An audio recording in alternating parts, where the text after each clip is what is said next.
আসসালামু আলাইকুম। আপনার ঘরে আলু আর ময়দা থাকলেই তৈরি করে ফেলতে পারবেন দারুণ এই মজার নাস্তাটি। মুচমুচে এই নাস্তা আপনি সকালে বিকেলে চায়ের সাথে একবারে জমে যাবে। তো চলুন রেসিপিটা দেখে আসি। এখানে আমি 2টো আলু নিয়ে নিয়েছি। আলুটাকে ধুয়ে ভালো করে ছিলে নিলাম। এবার আলুগুলোকে ছোট ছোট টুকরো টুকরো করে নেব, কারণ ছোট ছোট টুকরো করলেই আলুটা আমার ব্লেন্ড করতে সুবিধা হবে। তো আমি আলুগুলোকে আবার ধুয়ে নিলাম, না হলে আলুগুলো কালো কালো হয়ে যাবে। এখন ব্লেন্ডারের মধ্যে দিয়ে আমি সামান্য পরিমাণে পানি দিয়ে দিলাম, দিয়ে এটাকে ব্লেন্ড করে নিয়েছি। এখন একটা পাত্রে নিয়ে নিলাম এটা, নিয়ে আমি এখানে ময়দা দিলাম আর কিছু দিলাম কালো জিরা আর জিরা, পরিমাণ মতো লবণ, আর দিয়ে দিলাম কাঁচামরিচের কুচি, ধনিয়া পাতা আর সামান্য তেল। এই সমস্ত উপকরণ দিয়ে আমি এই ময়দাটাকে এই আলুর মধ্যে খুব ভালো করে মেখে নেব। আপনার এখানে যদি ময়দাটা যদি বেশি নরম হয়ে যায়, আপনি আর একটু ময়দা অ্যাড করবেন।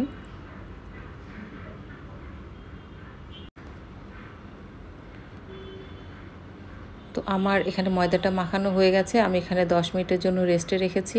এখন আমি বড় করে একটা লেচি কেটে নিলাম।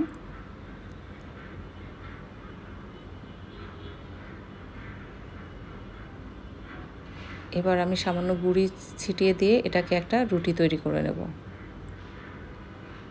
রুটিটা বেশি পাতলা হবে না, যেহেতু আমি এটাকে তেলের মধ্যে ভাজবো। এটা একটু একটু মোটা, মানে পরোটার চেয়ে একটু মোটা হবে হালকা। এবার আমি একটা ঢাকনা সাহায্যে এটাকে গোল গোল করে কেটে নিচ্ছি। ছোট একটা ঢাকনা নিয়েছি।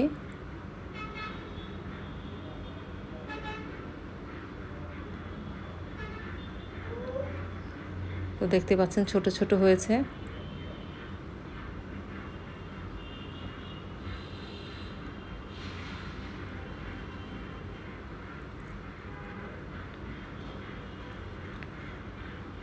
তো এইভাবে সমস্ত রুটিগুলোকে আমি বেলে ছোট ছোট করে এভাবে বানিয়ে নিয়েছি। এখন আমি একটা কড়াইয়ের মধ্যে তেল গরম দিয়েছি, হালকা গরম হলেই তেলের মধ্যে আমি এগুলো ছেড়ে দিচ্ছি।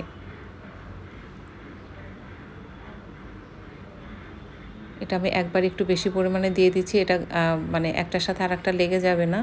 আপনি আস্তে আস্তে করে নাড়াচাড়া দিয়ে এটাকে সুন্দর করে ভেজে ফেলবেন।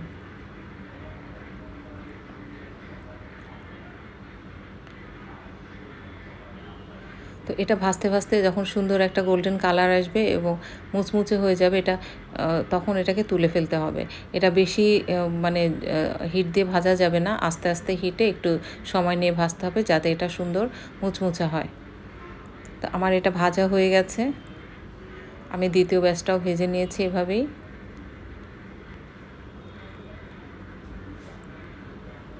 তো আমার সবগুলো স্ন্যাক্সই ভাজা শেষ হয়ে গেছে। এবার এর উপরে দিয়ে দিলাম সামান্য লবণ আর শুকনা মরিচের গুঁড়া আর একটু চাট মশলা। এবার এই সমস্ত উপকরণ দিয়ে এটাকে আমি সুন্দর করে মেখে নিচ্ছি। তো এটা দেখেই বুঝতে পারছেন এটা কতটা মুচমুচে হয়েছে। তো এমন সহজ ও টেস্টি রেসিপির জন্য এখনই আমার চ্যানেলটা সাবস্ক্রাইব করুন আর বন্ধুদের সাথে শেয়ার করতে ভুলবেন না।